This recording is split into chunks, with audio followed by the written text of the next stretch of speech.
তোমার যদি মাস্টারি ডিগ্রি ছেলে হয়েও থাকে এখানে মেয়ে দিতে চায় না কেউ।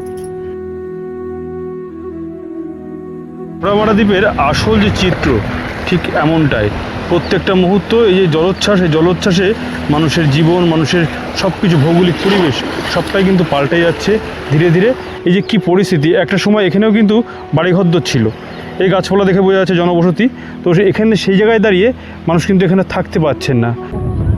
আচ্ছা, ওই জায়গাটায় বাড়ি ছিল ইয়াসের সময়, ওখান থেকে উঠে আসতে হয়েছে, তাই তো?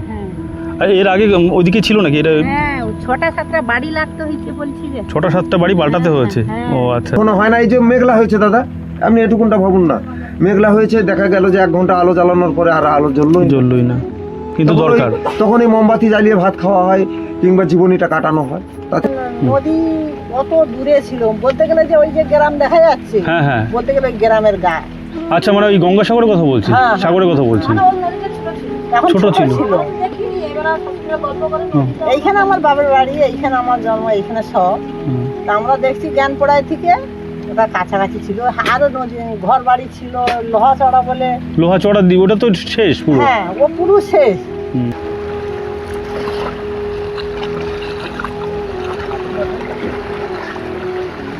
যা করতে হয় সোলার প্যানেলে, আর জেনারেটরের ব্যবস্থা কারোর আছে হয়তো। এই যে কারেন্ট দিয়েছে না, হ্যাঁ হ্যাঁ, আচ্ছা আচ্ছা, এই যে সোলার প্রজেক্টের কারেন্ট।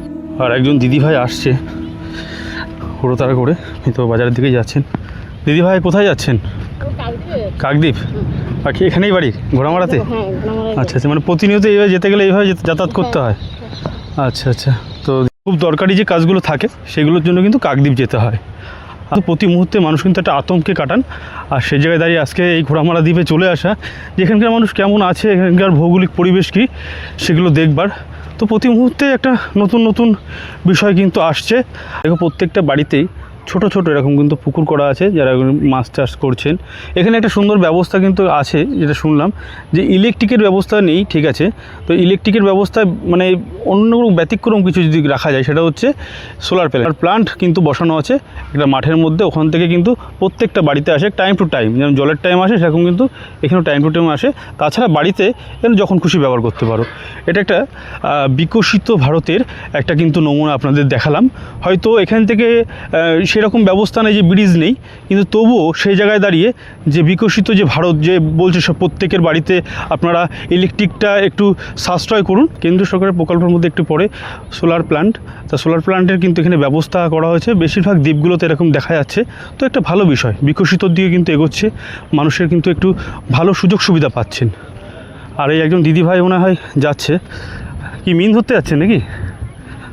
তো এখানে বেশিরভাগ মিন ধরা হতো, এখন কিন্তু সেভাবে মিন পাওয়া যায় না, না? আচ্ছা, পেয়েছেন নাকি মাছ? আচ্ছা, এই যে কিছু মাছ উনি ধরলেন, আচ্ছা এইগুলো পুকুরে ছাড়বেন, তাই তো? এটা আপনাদের বাড়ি? আচ্ছা, এটা হচ্ছে ওনাদের বাড়ি। বাড়িগুলো নিচু করার কারণটা কি দাদা? এই হঠাৎ হয়েছে বন্যার পরে, মানে এই নিচু করলে কি ঝড়ের ব্যাপার আছে না? ঝড়ের জন্য। আচ্ছা আচ্ছা, বাতাস লাগবে, এটা ওটা হবে, অসুবিধা হবে। একটু আসলাম, হ্যাঁ একটু আসছি। হ্যাঁ হ্যাঁ, নমস্কার, সবাই ভালো আছেন তো? না না, ঠিক আছে, চেয়ার লাগবে না, আপনি বসুন না। এই মানে এই নিচু করার একটাই কারণ, সেটা হচ্ছে ঝড় বৃষ্টির কারণে। ঝড় বৃষ্টি, তারপরে হঠাৎ করা তো, এই এক্ষুনি ঝড় হয়ে ভেঙে গেল, আবার তোরা হুট করে মানুষ করবে কিভাবে? আচ্ছা, এখানে বেশিরভাগ মানুষ কাকদ্বীপ কিংবা সাগরদ্বীপে চলে যাচ্ছেন, এটাই কি একটা কারণ যে এখানে বেশিরভাগ সময়টা এরকম ধ্বংসলীলা চলে, যে ধস নামে বা হ্যাঁ এইভাবে থাকতে পারবে না বলতে জায়গা এখন ছিল মানুষের দেখা যাবে 10,000-এর বাস, এখন বড় যে 3,000-এর বাস থাকতে গেলে যেরকম জায়গার দরকার আছে ওরকম জায়গার দরকার আছে। ওই যে 2,000 মানুষ থাকবে কিভাবে? ওদেরকে বাইরে যেতে হবে, বাইরে গিয়ে কি করতে হবে না, সে 2 কাঠা 1 কাঠা যে যেরকম পারে করতে হবে, করে মোটামুটি থাকার মতো আত্মীয় স্বজনকে বুঝিয়ে হোক বা এমনি আলাদা লোকের কাছ থেকে কিনে হোক, যেমন করে হোক। পরিযায়ী শ্রমিকটা মানে ঘোড়া মারার পক্ষে প্রচুর। মানে পড়াশোনাটা কোনো রকম কষ্ট করে দাদা পরিযায়ী শ্রমিক খাচ্ছে। এখানে মাধ্যমিকটা কাকদ্বীপে হয়, মাধ্যমিক পর্যন্ত পড়াশোনা করা যায়, কিন্তু মাধ্যমিক দিতে গেলে বাইরে কাকদ্বীপে, সেখানে গিয়ে মাধ্যমিক ওখানে থেকে 10 দিন থেকে ওখানে মাধ্যমিক সেন্টার হয়, ওখান থেকে মাধ্যমিকটা দিতে হয়। আচ্ছা, তার মানে তো অনেকটা পরিশ্রম করে যেতে হয়, একটা মাথায় চাপ থাকে, বাড়িতে চিন্তায় থাকে মানুষেরা। একটা টাইমের ব্যাপার থাকে। এবার দেখা গেল দাদা ওপারে পেরিয়ে গেলাম, পেরিয়ে যাওয়ার পরে দেখা গেল যে ঝড় উঠে গেল, মানে বাতাস উঠে গেল, নৌকা বন্ধ হয়ে গেল। তোমার এখানে যদি শত বিপদও হয়, তুমি ওই ওপার থেকে এপারে তো আসতে পারবে না। না, তাহলে এখানে দেখ আস্তে আস্তে দেখা গেল যে আমি ঘরের গার্জেন, আমার দুটো মেয়ে ছেলে বাস করে এখানে, আমি আসতে পারলাম না, আমার মেয়ে দুটো ভাসে গেল, মানে জলে ডুবে ভেসে গেল। আচ্ছা আচ্ছা, সবসময় একটা আতঙ্কে থাকতে একটা হয়। আতঙ্কে থাকতে হয়, তবুও বাস করা হয়, কারণ এটা জন্ম ঢিপা, এখানে একটা মায়া। একটা মায়ার মধ্যে থাকি।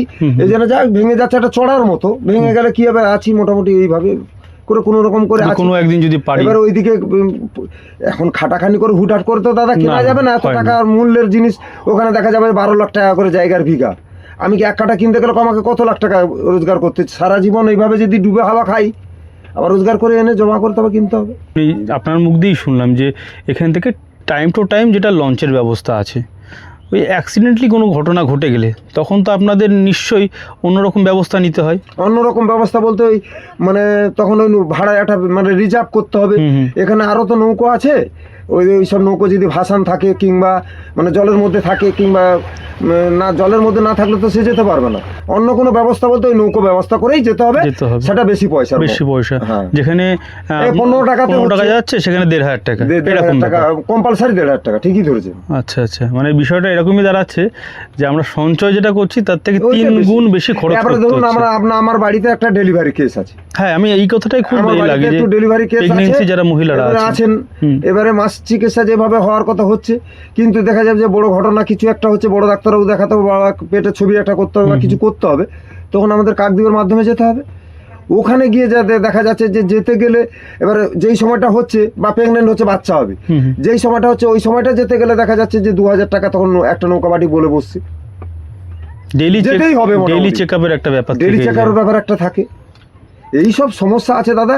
তারপরে লেখাপড়া বলতে এখানে মাধ্যমিকের ব্যবস্থা পর্যন্ত পড়া যাবে, কিন্তু পরীক্ষা এখানে হয় না, কাকদ্বীপে হয়। এই ঘরের খেয়ে যেটুকুনটা হয়, মাস্টারমশাইরা আসতে চায় না, কম আসে, কম রেখেছে ও শুধু মাস্টারগুলো। আচ্ছা, এবারে ধরো একটা প্রাইমারিতে 5টা মাস্টারের দরকার, 2-3টে দিয়ে চালিয়ে দিচ্ছে। একটা হাই স্কুলে 10টা মাস্টারের দরকার, সেই জায়গায় 2-3টে দিয়ে চালিয়ে দিচ্ছে। এরকম করেই চলছে। আচ্ছা, একটা বিষয় আমি এখান থেকে আসার পথে একজনের কাছে শুনলাম যে একটা দাদা আসছিলেন নৌকায় করে, ওনার শ্বশুরবাড়ি এখানে। তো উনি বললেন যে আমি এখানে বিয়ে করেছি। আমি বলছি যে তোমার যাতায়াতে সমস্যা হয় না? তো বলছে কেউ এখানে বিয়ে করতে আসতে চায় না, বা এখান থেকে কেউ যেতে চায় না। এই বিষয়টা খুব একটা খারাপ লাগার একটা বিষয়, বিশেষ করে মেয়েটা কেউ আসবে না, দিতে চায় না, মানে এই যে শত সহস্র কষ্ট। এই যে দ্বীপের পরিস্থিতির উপরে যে ভেঙে যাচ্ছে বলে, তোমার যদি মাস্টারি ডিগ্রি ছেলে হয়েও থাকি, এখানে মেয়ে দিতে চায় না কেউ, কারণ ওরা জানে যে এখানে দিলে আমার মেয়ে ছেলে কোথায় যাবে। কিন্তু না, এখানকার মানুষ তো যে হোক মোটামুটি যেখান থেকে হোক, মানে সেই সরকার থেকে দিক বা নিজেরা 1 কাঠা কিনে যে যাবে, তো মানুষ জীবনে আছে যখন বেঁচে তখন যেতেই হবে। আর এ দ্বীপ চলে যাবো মানে তাহলে সাগর দ্বীপের কপালেও কষ্ট আছে, কাকদ্বীপের কপালেও কষ্ট আছে, কেমন না মহাসমুদ্র হয়ে যাবে তখন। মানে এটাই বাঁচিয়ে রেখেছে সাগরদ্বীপ, সাগরকে প্লাস কাকদ্বীপকে। কাকদ্বীপ ডায়মন্ড হারবার টারবার এর লেগে বেঁচে আছে। যদি এখানে বোল্ডারের সিস্টেম করতো তাহলে এই সমস্যাটা ওইভাবে আমাদের এই ঘোড়ামারাতে ওই সাইডে, পশ্চিম সাইডে কিছুটা জায়গা করা আছে, যার জন্য ওই সাইডটা 10 বছরের মতন হয়ে গেল, মানে যে ফেলেছিল যে সরকার, সেই সময়টা সেই সময় থেকে পর্যন্ত আপাতত ভাঙছে অল্পর উপরে, মানে সেটা বোল্ডার বেশির জন্য। আর এই দিকটা বোল্ডার নেই বলে এই দিকটা সব ভেঙে গুড়িয়ে ওই দিকটা ছোট করে দিচ্ছে দ্বীপটাকে। এই দিকটা কিছু বোল্ডার ফেলে দিলে তাহলে আর মোটামুটি যা পর্যন্ত পরিস্থিতি, মানে গাছগুলো যেভাবে ভেঙে পড়ে রয়েছে, দেখা যাচ্ছে যে আর 2-1 বছর জোয়ারের সময় এলেন তো জোয়ারের সময়, ভাটার সময় দেখলে তো আরো বিপদ ছিল, আপনাদের উঠানামা বড় কষ্ট হয়ে যেত। এতটা করে প্যান্ট গুড়াতে হতো। এই যে আপনারা এলেন, এই এতটা করে হয়তো এরকম হতো, যাওয়ার সময় আমাদের প্যান্ট গুড়িয়ে তবে উঠতে হতো, আবার নামতেও হতো। এই যে সোলার প্লেটগুলো লাগানো আছে টাইম টু টাইম আসে, তা এই যে মোবাইল চার্জ থেকে শুরু করে, যে এখন তো সংযোগের যে ব্যবস্থাটা সেটা হচ্ছে মোবাইল চার্জ। এখন মানুষের মেন সমস্যা দাদা ওই সোলারের উপরেই আমাদের নির্ভর। এই যে মেঘলা হচ্ছে, এ মানে গেল, তোমার যোগাযোগও গেল। আর এই যে টোটোর যে পরিষেবা সেটাও তো জেনারেটর, পৌরসভা বলতে সে জেনারেটর ওদের নিজেরা পার্সোনাল জেনারেটর করে রেখেছে, ওইটা চালিয়ে দিল, দিয়ে এবার যেটুকুনটা চার্জ করানোর দরকার করলো, ওরা ঠিক থাকলো। কিন্তু বাড়িতে তা সম্ভব না, না না না, সেটা সম্ভব হয় কখনো হয় না। এই যে মেঘলা হয়েছে দাদা, আপনি এটুকুনটা ভাবুন না, মেঘলা হয়েছে, দেখা গেল যে 1 ঘন্টা আলো জ্বালানোর পরে আর আলো জ্বললই না, কিন্তু দরকার। তখন এই মোমবাতি জ্বালিয়ে ভাত খাওয়া হয়। আর এই দূরে কিছু ট্রলার আর ভেসেল রাখা আছে, ছোট ছোট নৌকা আছে। এখান থেকে বিভিন্ন মানুষ মাছ ধরতে যাওয়া বলো বা অন্যান্য কাজের জন্য কিন্তু এখান থেকে যায়। এই দ্বীপে একমাত্র যাতায়াতের যে ব্যবস্থা সেটা কিন্তু এই নৌকা। নদীর এই উত্তাল ঢেউয়ের মাঝে একটা বিষয় কিন্তু বোঝা যাচ্ছে যে আতঙ্কে কীভাবে মানুষ থাকেন, কারণ প্রতি মুহূর্তে কিন্তু ধস নামছে আর মাটি কিন্তু ধসে যাচ্ছে। আর যে কারণবশত এখানে প্রত্যেকটা মানুষের মনের মধ্যে এটা আতঙ্ক সৃষ্টি হয়, আর সে কারণবশত এখানে খুব সাবধানে কিন্তু অবলম্বন করে মানুষ বেঁচে আছেন। তোমাদের এখানে বাড়ি? এখানে কি স্কুল আছে নাকি? প্রাইমারি স্কুল আছে, হাই স্কুল আছে? কোন ক্লাসে পড়ো তোমরা? ক্লাস 7-এ দুজনেই? কী নাম আছে তোমার দুজনের? বিশ্বজিৎ দাস। আর তোমার?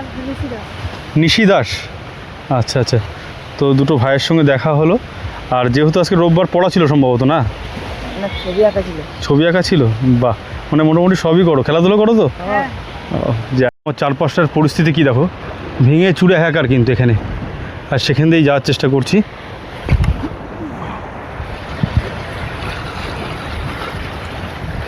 মাছ হলো, দাদারা মাছ ধরছেন আর 2-1 পিস করে হচ্ছেন বলছে। তো এখন আবার জাল মারবেন, দেখা যাক কি মাছ হয়।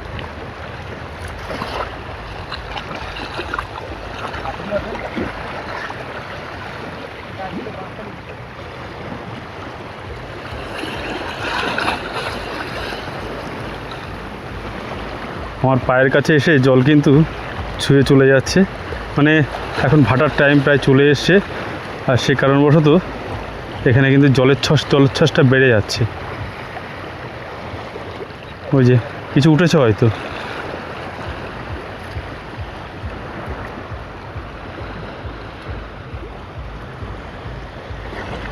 ওনারা ছাড়াচ্ছেন।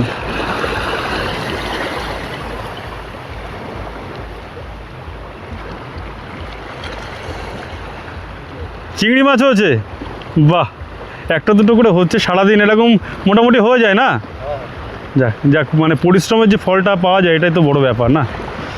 সাথে সাথে কিন্তু এখানে জলোচ্ছ্বাসটা বাড়ছে আর এখানে দাঁড়িয়ে থাকা যাচ্ছে না, সেহেতু ঘোড়ামারা দ্বীপের যে উঁচু যে জায়গাগুলো আছে সেদিকে যাব এবং ওখানকার যে সমস্ত মানুষ বসবাস করেন তাদের সঙ্গে কথা বলার চেষ্টা করব এবং পারিপার্শ্বিক যে সমস্ত বৈচিত্র্য রূপগুলো আছে সেগুলো দেখবার চেষ্টা করব। তো সামনে এগিয়ে যাচ্ছি আর যেতে যেতে দেখাচ্ছি যেখানকার কি পরিস্থিতি। দেখো, এখানে জলোচ্ছ্বাসের কারণে কিন্তু এখানে মোটা মোটা নারকেল গাছগুলো ছিল সেগুলো কিন্তু পড়ে গেছে। আর ওই যে দেখা যাচ্ছে একটা গোড়া, ওই গোড়াটাও কিন্তু একসময় এখানে স্থল ছিল, পরবর্তীতে জলের মধ্যে একেবারে নিমজ্জিত হয়ে গেছে। এটা আর একটা গ্রাম। তো ঘোড়ামারার চারিদিকটাতে ঘোরার ইচ্ছা, যে কারণে আজকে ঘুরে ঘুরে দেখার চেষ্টা করছি। আর এই যে কয়েকজন কাকিমারাও দাঁড়িয়ে আছেন। এই যে পরিস্থিতি, এখানে অনেক সম্ভবত মাছ ধরনের মাচা করা আছে। এই জায়গাটা বাড়িগুলোর এই যে এক সাইডের পুরোটাই বাড়ি ছিল, কিন্তু একটা সাইড টালি ভেঙে দিয়ে এইভাবে অর্ধেক বাড়ি করে রাখা আছে। তো এই রাস্তায় হাঁটতে হাঁটতে আরেকটি বাড়ি লক্ষ্য করলাম, যেখানে একজন ঠাকুমা সম্ভবত রান্না বান্না করছেন। একটু দেখে আসি। এই যে উনি সবজি কাটছেন। কি রে, লাউ নাকি? লাউ খাড়া, লাউ শাক, তাই তো? খাড়া মানে শাককে খাড়া বলা হয়? ওই যে লাউ, যে পাকা লাউ যে বিক্রি হয়, হ্যাঁ হ্যাঁ হ্যাঁ, তারই খাড়া। ও আচ্ছা আচ্ছা। আর আর পেঁপে, হ্যাঁ আজকে রান্না এটা হবে, তাই তো? হ্যাঁ। আর মাছ টাছ আছে নাকি? মাছ আছে, চিংড়ি মাছটা আছে। চিংড়ি? এখানে বেশ চিংড়ি পাওয়া যায় দেখলাম। পায়ে পেলে যে দাম করে যারা নিয়ে আসে নদী পার করে এপারে, হ্যাঁ হ্যাঁ, এটা সে বিক্রি হয়েছেন দাম। মানে আপনারা ধরে খান না, আপনাদেরও কিনে নিতে হয়? কিনি, আর ওই নদী ধারে গেলে টেলেও চিংড়ি মাছ পড়ে। আচ্ছা, বলছি একেবারে তো নদীর পাড়ে আপনাদের বাড়ি? হ্যাঁ। আর বাড়ির যে পরিস্থিতি দেখছি তাতে তো মানে মনে হচ্ছে যে প্রতি বছর এরকম ধ্বংসলীলা চলে। এদিকে আপনার বর্ষার সময় আরও কষ্ট হয়, ঝড় আসে। হ্যাঁ, কষ্ট হবে না? বন্যা তো মাঝে মধ্যেই হয়। হ্যাঁ, এই তো একবার তো বন্যা হয়ে গেল। আচ্ছা, বড় বন্যা তো কি মাস এসে আর বন্যা হয়ে গেল। তখন কোথায় ছিলেন? এই ঘোড়ামারাই ছিল, ওই স্কুলে, হাই স্কুল, আচ্ছা, এইসব। ওটা তো মানে যে সমস্ত সরকারি যে সমস্ত প্রকল্প সেগুলো আপনারা পান না? মানে এখানে নিশ্চয়ই মেম্বার আছে, প্রধান আছে, যে পাচ্ছে সে পাচ্ছে, যে পাচ্ছে না একদম পাচ্ছে, একদমই পাচ্ছে না। এই হচ্ছে পরিস্থিতি। দেখো প্রত্যেকটা বাড়ির যে পরিস্থিতি, এই যে আমাদের তাঁবু দিয়া শুধুমাত্র। বাবাদের বাড়ি এইখানটা, আচ্ছা। আমার বাপের বাড়ি এখানে, আচ্ছা। শ্বশুরের ঘরে গিয়ে আচ্ছা, আমাদের জ্ঞান পড়ায় দেখছি নদী কত দূরে ছিল, বলতে গেলে যে ওই যে গ্রাম দেখা যাচ্ছে, হ্যাঁ হ্যাঁ, বলতে গেলে ওই গ্রামের গায়ে। আচ্ছা, মানে ওই গঙ্গাসাগরের কথা বলছেন? হ্যাঁ, হ্যাঁ। সাগরের কথা বলছেন? ওই নদীটা ছোট ছিল, এখন ছোট ছোট ছিল। ছিল। দেখিনি, এবার শ্বশুরের গল্প করে হুম। নদীটা এইখানে আমার বাবার বাড়ি, এইখানে আমার জন্ম, এইখানে সব। হুম। তা আমরা দেখছি জ্ঞান পড়ায় থেকে ওটা কাছাকাছি ছিল, আরো নদী, ঘর বাড়ি ছিল, লোহা চড়া বলে। লোহা চড়া দ্বীপ, ওটা তো শেষ পুরো। হ্যাঁ, ও পুরো শেষ। হুম। তখন আমাদেরকে জ্ঞান পড়ায় আমরা দেখেছি। তাহলে আজকে হচ্ছে আমাদের বৌমারা তো এই তো শুনেছে, এখন সে নদী দেখেনি তো, সব সেসব পুরাতন বাঁধ টাঁধ কিছু দেখেনি। এখানে যদি কোনো রকম এই একটা বোল্ডার সিস্টেমগুলো রাখতো কোনো রকম ইট টিট দিয়ে বা কোনো রকম, তাহলে হয়তো। বোল্ডার যদি আগে ফেলতো হুম হুম তাহলে কিছু হতো না। বোল্ডার ফেলেছে ওই ওই ধারে গ্রামটা, হুম হুম ওই রায়পাড়া বলে, হুম হুম। ওই সাইডে, ওই বাঁধে গেলে দেখা যাবে বোল্ডার। এখন কতজন মানুষ থাকে এখানে এই দ্বীপের মধ্যে? কত লোক উঠে গেছে, এখনো তারা ফাঁকে ঘর বাড়ি করেছে, তবু এসে ঘোড়া মারা ঘর করতে। আচ্ছা, এখানে এই সমস্যাটা তো হয় না তো, যে মানে হিন্দু মুসলিম কোনো রকম সমস্যা হয় না তো? সবাই মিলেমিশে থাকে না এখানে? সব মিলেমিশে আছে। হ্যাঁ হ্যাঁ। আপনাদের মানে মন্দির আছে, তাদের মসজিদ আছে, সবাই সবাই একসঙ্গে পূজা পার্বণ সব কিছুতে এক হন, তাই তো? পূজা পার্বণ সমস্ত সব, বিশালক্ষী পূজা হয়, দুর্গা পূজা হয়। আচ্ছা আরো আচ্ছা। গ্রামে যেরকম গ্রাম ভাগ, হুম। সেরকম ভাগে গ্রামে সব সব পূজা টুজা হয়। হুম। মানে ওই সময়টা খুব সুন্দর কাটে, কিন্তু আতঙ্ক থাকে একটাই, এই যখন জলটা বাড়ে, এই যে এই সময়টা, এই বর্ষার টাইমটাতে। এইবারে জলটা বাড়বে, হুম হুম। ভাদ্র আসছেন কার্তিক, হুম। এই কটা মাসে এখন জল হয়। কখনো ইচ্ছা হয় না যে এই মায়া ছেড়ে কোথাও যায়? আমাদের ঘোড়া মারার লোক তো যেতে চায়নি, তারা নদীর ওপারে সব জায়গা কিনে ঘর করেছে, তারা আবার এখানে আসে। ঘর করেছে। খোলামেলা থাকতে কে না ভালোবাসে, ঠিক তাই। এসে গল্প করছিলাম, আর রান্না কিন্তু বন্ধ হয়ে গেছে, এবার কিন্তু খুব সমস্যা হয়ে যাবে, তো উনি করুক আর আমি একটু সামনে ঘুরে আসি। ঠিক আছে, ভালো থাকবেন, সুস্থ থাকবেন, আর এই জায়গার পরিস্থিতি আরও ভালো হোক, মানুষ তোমরা কোত্থেকে সঠিকভাবে হোক। আমাদের বাড়ি বারাসাতের দিকে। বারাপুর? বারাসাত, বারাসাত তো বহুত দূরে। উত্তর চব্বিশ পরগনা। হ্যাঁ। হ্যাঁ, আসছি, হ্যাঁ, ভালো থাকবেন, আসি দিদি। এই যে এই কচি কাচা, এই যে এই বাড়িরই মনে আছে, এই বাড়ির তো। কোন ক্লাসে পড়ো তুমি? ওখানে পড়ো? আজকে তো ছুটি, তো কি আনন্দ আজকে। আসি দিদি, হ্যাঁ। তো একজন দিদি ভাই, একজন ঠাকুমার সঙ্গে কথা বলছিলাম, ওনাদের যে পরিস্থিতি সেটা কিন্তু ওনারা ভয়ঙ্করভাবে জানালেন। এর আগেও আমি এদিকে গেছিলাম, তো সবটাই ওনারা বললেন যে এখানে সব ঠিক আছে, যদি একটু এটা বাঁধ মতো দেওয়ার একটা ব্যবস্থা থাকে, একটা গার্ডওয়ালের মতো ব্যবস্থা থাকে, তাহলে কিন্তু এই খারাপ পরিস্থিতিটা আসে না, আর এখানে মানুষ কিন্তু সুষ্ঠুভাবে বাঁচতে পারে। দেখো ছোটো ছোটো কচি কাচারা কীভাবে খেলা করে বেড়াচ্ছে। ঘোড়া মারার এই ছাগল দুটোকে দেখে একটা কথা মনে হচ্ছে যে এরা কত না সুখে আছে, আর কতই না এই প্রকৃতির কোলে আছে, কিন্তু এরাও জানে না হয়তো আর কয়েক বছরের মধ্যে এই দ্বীপটা তাদের কাছ থেকে হারিয়ে যাবে। দেখা এখানে কিন্তু একটা বিষয় চোখে পড়লো, সেটা হচ্ছে টালির উপর এরকম জাল দিয়ে বেঁধে রাখা আছে, যেটা আর কি টালিটা হাওয়া হলে উঠবে না, তাই তো? হাওয়া হলে উঠবে না, মানে প্রতি বছর এরকম তো পাল্টে পাল্টে পারা যায় না, সেই কারণ। আচ্ছা, মানে যারা একেবারে নদীর পাশে, আপনারা তো একটু ভিতরে আছেন, যারা একেবারে নদীর পাশে আছে তাদের তো মানে আরও কষ্ট বেশি। কষ্ট মানে ওখানে হলেও আমাদেরও কষ্ট হ্যাঁ, হয়। প্রভাব তো পড়বেই, প্রভাব তো পড়বে। যখন এই বন্যা হয়ে যায় তখন ওদিকে আমাদের কিছু ছিল না, আমাদের তো এই সবে ঘর ঢুকেছে, কিন্তু আমাদের এই যে হাতের পাশে মানে সব দোকানে বাকি, যে ইট বালির দোকানে বাকি করে ঘরটা তুলে নেওয়া হয়েছে, কিন্তু এখনো আমরা মানে দ্বিতীয় কিস্তি টাকা ঢোকেনি, সেই জন্য এই উপরে কমপ্লিট করা করতে হয়নি। পারে যায়নি। হ্যাঁ, আর এখন তো ঢুকছে না। একদমই তাই। মানে যেটুকু আর চোখে পড়লো, প্রত্যেকটা বাড়িতে ওনারা বলছেন যাদের সামর্থ্য আছে তারা কাকদ্বীপ চলে গেছে, কেউ কেউ ভিতরের দিকে গেছে, আমাদের নেই, আমাদের সামর্থ্য নেই, আমরা এখানে পড়ে আছি। তারা এখানে। আর একেবারে মায়া মমতার একটা ব্যাপার থেকে যায় এখানে থাকতে থাকতে ঠিক একটা। আছে, কিন্তু আমাদের নেই, অসহায়, আমরা খেটে খাওয়া মানুষ, তা আমরা খেটে 2-3টে মেয়ে তাদের দোয়া হয়ে গেছে, কিন্তু এখন আমাদের তো আর সে সমর্থন নেই যে বাইরে জায়গা কেনা। আচ্ছা আচ্ছা। তো কিছু কিছু কথা আমি আস্তে আস্তে শুনলাম নৌকায় করে, যে এখানে নতুন করে কেউ ছেলে মেয়ে বিয়ে দিতে চায় না বা এখানে বিয়ে করতে চায় না, এইটা কি? আমরা যেন বাইরের কেউ আসে না। মেয়েকে দিতে যাচ্ছে না, আমাদের তারপরে ছিল এই বন্যা হওয়ার পরে কেউ আর একটা আতঙ্ক মনের মধ্যে চলছে। ঠিক। মেয়েকে নিয়ে যাবে। হ্যাঁ, আপনাদেরই একটা জামাই এখানে আসছিল আমাদের সঙ্গে, বললো যে আমার এখানে শ্বশুর বাড়ি, ঠিক আছে, আপনাদেরই গ্রামের। তো ওনাদের সঙ্গে কথা বলে যেটুকু বুঝলাম যে হ্যাঁ, ইটকাট পাথরের সেই জায়গা কেন, এটা কিন্তু ঘোরামারা শান্তিপ্রিয় জায়গা। একদমই তাই, একদমই তাই। যার জন্য কেউ যাচ্ছে না। বাইরে জায়গাটা ঘরদোর করলেও এখানে থাকে, একদমই তাই। মানে পরিবেশ সম্বন্ধে যদি বলা চলে তাহলে একটা কিন্তু কথা বলাই যায় যে আমরা যতই ইটকাট পাথরে সে শহরে যাই না কেন, সেই প্রাণটা কিন্তু পড়ে থাকে আমাদের শৈশব যেখানে কেটেছে। তো ওনাদের শৈশবটা এখানে কেটেছে, তো এনারা এখান থেকে যেতে চান না কেন, খোলামেলা একটা বাতাস, হাওয়া, শুদ্ধ অক্সিজেন, আর এখানে খাবার দাবারও কিন্তু খুব হাইজেনিকভাবে নিজেরা ফসলের চাষ করে নিজেরা এখানে করে, আর কিছু সামগ্রিক তো বাইরে থেকে নিয়ে আসতে আমাদের সবারকে, তো সেটা কিন্তু ওনারা করেন। তা ওনাদের সাথে কথা বলছিলাম এতক্ষণ ধরে, খুব ভালো লাগলো যে হ্যাঁ, সার্বিক উন্নয়ন না হলে ওনারা কিন্তু কিছু উন্নয়ন হয়েছে, তাতে ওনারা অনেক খুশি। আরও হলে আরও খুশি হবে যারা শুভবুদ্ধি সম্পন্ন মানুষ যারা আছেন, যারা জনপ্রতিনিধিরা যারা আছেন, তারা এই মানুষের দিকে তাকিয়ে যদি এনাদের সুষ্ঠু ব্যবস্থা, সুন্দর রাস্তা, ওনারা খেটে খেতে পারবেন, কিন্তু এনাদের যে সার্বিক যে সমস্ত জিনিসগুলো লাগবে সেগুলো যদি হাতে চলে আসে তাহলে কিন্তু অনেক দূরে এনারা পৌঁছাতে পারবেন, এবং ছেলে মেয়েদের পড়াশোনা থেকে শুরু করে বিয়ে থাওয়া সব কিছুই কিন্তু সুন্দরভাবে সুষ্ঠুভাবে হবে। তো কিছু পথ হাঁটার পর একটা সুন্দর বাজার পড়লো, এই ঘোড়ামারার একমাত্র বাজার এটা, ছোটোখাটো সুন্দর একটি বাজার।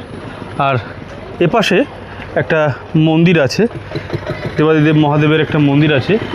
আর এখানে দেখো, এখানে খেলাধুলো হয়, তার কাপ কিন্তু এখানে রাখা রয়েছে। এই যে এই কাপগুলো এখানে রাখা রয়েছে। এতগুলো দোকান ঘোরার পরে এই একটা দোকান কিন্তু খোলা আছে, যেটা আর কি বাড়ির মধ্যে। আমরা একটু ডাকাডাকির পরেই এই কাকু কাকিমা ওনারা খুললেন দোকানটা। আর মোটামুটি যারা দৈনন্দিন যা লাগে সব রকমই আছে এখানে, আবার চায়ের ব্যবস্থাও আছে, মানে সন্ধ্যা হলে একটা চায়ের আড্ডাও বসে। আচ্ছা, এখানে একটা বিষয় দেখলাম যে যাত্রাপালা হয়, এখানে এখনও যাত্রাপালা হয়? বাহ, বা আচ্ছা, পূজার দিনগুলোতে হয়, দুর্গা পূজা। হিন্দু মুসলিম উভয় ধরনের মানুষ বসবাস করেন, সবাই সবার পার্বণে যায়, মানে একসঙ্গে একসাথে, মানে কাঁধে কাঁধ মিলিয়ে। আচ্ছা আচ্ছা, কাঁধে কাঁধ মিলিয়ে চলার চেষ্টা করে।